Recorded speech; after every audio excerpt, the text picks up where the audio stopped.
Joins us live from Beijing. Hi, Eunice.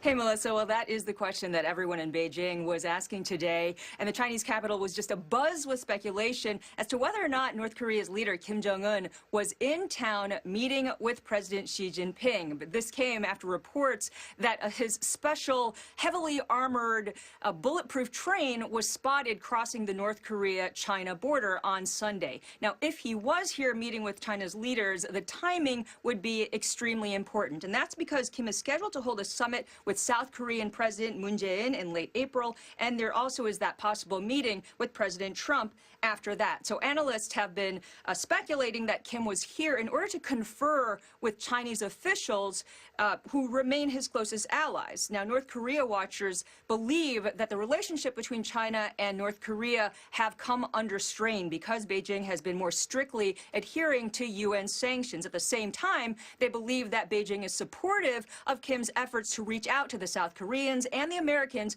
in order to defuse the nuclear standoff. Now, for investors, any diplomatic moves, even if done in secret, would probably be seen as positive given all the disruption that we saw that rising tensions had caused in the markets earlier in the year.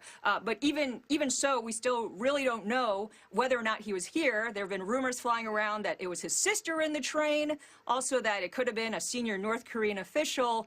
But the Chinese Foreign Ministry also responded to this when they were asked a question. They said that they had no idea whether or not he was in town, but that any information, if it were true, would emerge in due course. Now, one also interesting little note here is that if he were in town, then this would have been the first trip that he made outside of the country since he took power in 2011. Melissa?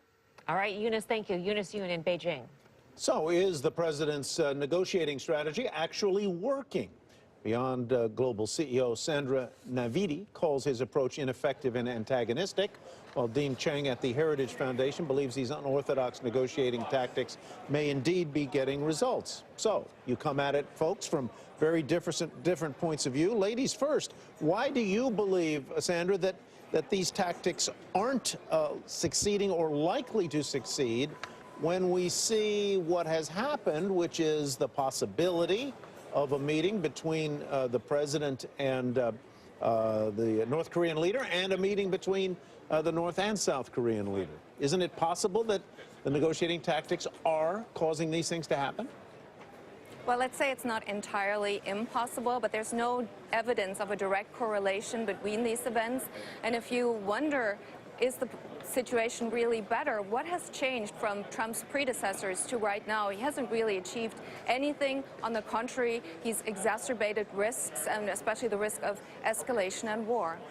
How, Dean, do you react to that? Has anything changed from where you sit? Well, certainly, when we look at how the Chinese, for example, are acting, they are clearly being put on their back foot. But I'd also really have to disagree here in blaming the United States for raising the prospect for war. North Korea is the country that has conducted nuclear tests, missile tests, overflown Japan. To then turn around and say that it's the United States' fault would seem to be blaming, if anyone, the people who are guaranteeing security, not the people who are disrupting it. Sandra, how do you respond to that? Just because I'm saying that the U.S. is exacerbating the risk of a nuclear war is not absolving North Korea in any shape or form. But we must consider that Donald Trump has said in the past, why do we have nukes if we don't use them?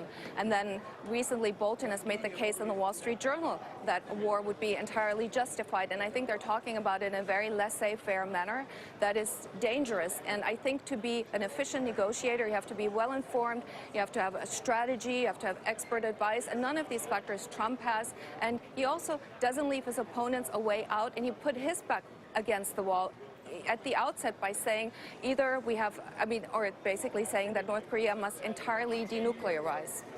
Going back to trade here, Dean, in terms of Trump's tactics, you say that they are working, that they are putting everybody off center, and that works to his advantage. By what measures do you use to say that it is, in fact, working? The fact that the both of them are at the negotiating table?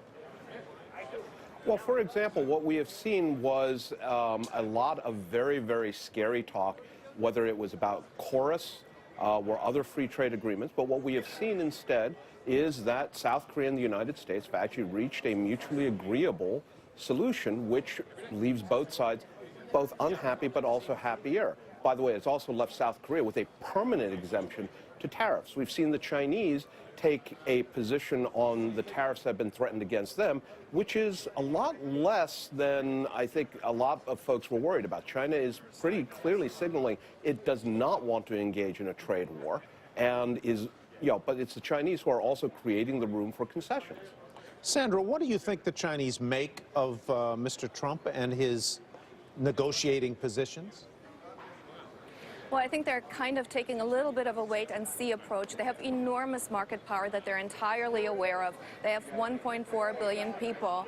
So, and also, I think they're very. I think it would have been much smarter for Trump to create a united front with Europe to negotiate with China, because China clearly does employ untrade fair practices, and also to stay in the TPP and the Trans-Pacific Partnership Agreement. So that would have given him a lot more leverage. Now he's basically completely isolated, and I guess his proponents argue with the madman theory, but the madman theory presupposes that Trump has a strategy and has expert knowledge, which I think he clearly lacks. In addition, he fired Tillerson and so forth. So I think he's very erratic in his behavior, and that's not a good thing in this situation. All right, folks, thank you very much. Sandra, Dean, we appreciate your time today.